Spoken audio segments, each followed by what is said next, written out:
jungle.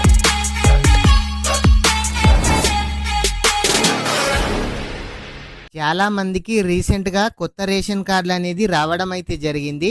ఈ కొత్త ration కార్డుకి అప్లై చేసుకున్న ప్రతి ఒక్కరూ మీరే మీ మొబైల్లో మీకు రేషన్ కార్డు వచ్చిందా రాలేదా, ఒకవేళ అది ఎక్కడ పెండింగ్ ఉంది, ఏ విధంగా తెలుసుకోవాలో ఈ వీడియోలో చూద్దాము.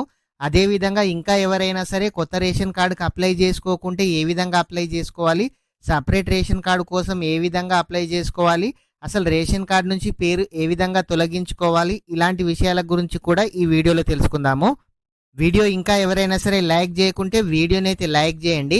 మీరు మొదటిసారిగా మన ఛానల్ చూస్తున్నట్లయితే మన ఛానల్ని సబ్స్క్రైబ్ చేయండి. మీ ఫ్రెండ్స్ అండ్ ఫ్యామిలీ మెంబర్కి వీడియో షేర్ చేయండి.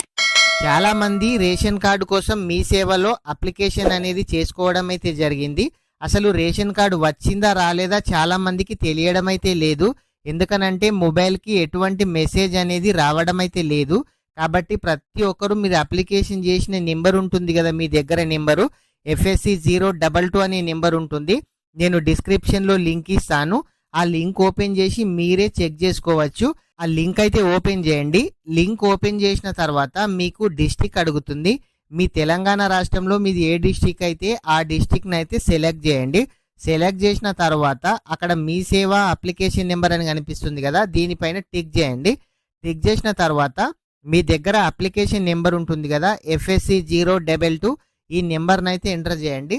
మీరు రేషన్ కార్డులో పిల్లల పేర్లు యాడ్ చేసుకున్న వాళ్ళు FSC RM అని ఉంటుంది, ఆ నెంబర్ అయితే ఎంటర్ చేయండి. సెర్చ్ పైన క్లిక్ చేస్తే మీ రేషన్ కార్డు అప్రూవల్ అయిందా, పెండింగ్ ఉందా, ఇన్స్పెక్టర్ పెండింగ్ ఉందా, DCSO పెండింగ్ ఉందా మీకైతే చూపించడం అయితే జరుగుతుంది. ప్రతి ఒక్కరు కూడా మీరే మీ మొబైల్లో ఈ విధంగా చెక్ చేసుకోవచ్చు. ఒకవేళ మీకు ఎవరికైనా చెక్ చేసుకోవడం రాకుంటే మీరు కామెంట్ బాక్స్లో కామెంట్ అయితే చేయండి. నేనైతే మీకు రిప్లై ఇవ్వడం అయితే జరుగుతుంది. అదేవిధంగా రేషన్ కార్డు సపరేట్ కావాలి అన్న ప్రతి ఒక్కరు కూడా మీరు రేషన్ కార్డులో నుంచి పేరైతే తొలగించాలి. రేషన్ కార్డు డెలిట్ ఫామ్ అనేది ఆన్లైన్లో కానీ మీ సేవలో అవైలబుల్ ఉంటుంది. మీరు ఆ ఫామ్ ఫిలప్ చేసి మీ MRO ఆఫీస్లో సబ్మిట్ అయితే చేయండి. రేషన్ కార్డు నుంచి పేరు తొలగించుకున్న తర్వాత మాత్రమే కొత్త రేషన్ కార్డు కోసం అప్లికేషన్ అనేది అయితే చేసుకోవాలి. అట్లా చేసిన వాళ్ళకే రేషన్ కార్డు అనేది రావడం అయితే జరుగుతుంది. చాలా రోజుల తర్వాత రేషన్ కార్డులు ఒక 1 month 10 daysలో చాలా మందికి రావడం అయితే జరిగింది.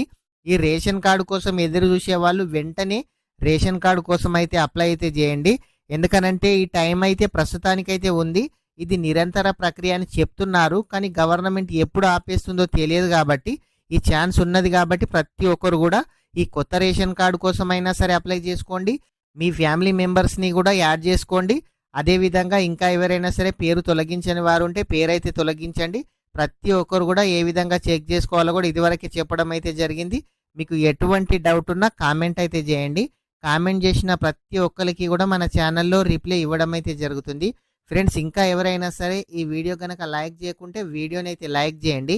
మీరు లైక్ చేయడం ద్వారా ఇలాంటి తెలియని సమాచారాన్ని యూట్యూబ్ అనేది ఇంకొంచెం మందికి షేర్ చేసే అవకాశం అయితే ఉంటుంది.